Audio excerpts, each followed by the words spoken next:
کہہ دو کہ اگر تم مرنے یا مارے جانے سے بھاگتے ہو تو بھاگنا تم کو فائدہ نہیں دے گا، اور اس صورت میں تم بہت ہی کم فائدہ اٹھاؤ گے۔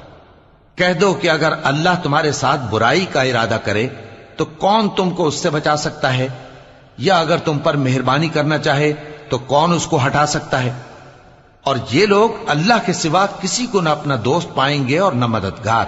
اللہ تم میں سے ان لوگوں کو بھی جانتا ہے جو لوگوں کو منع کرتے ہیں اور اپنے بھائیوں سے کہتے ہیں کہ ہمارے پاس چلے آؤ، اور وہ لڑائی میں نہیں آتے مگر کم، یہ اس لیے کہ تم سے بخل کرتے ہیں۔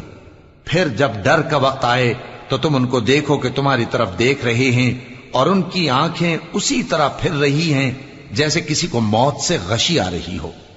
پھر جب خوف جاتا رہے تو تیز تیز زبانوں کے ساتھ تمہارے بارے میں باتیں کریں اور مال میں بخل کریں۔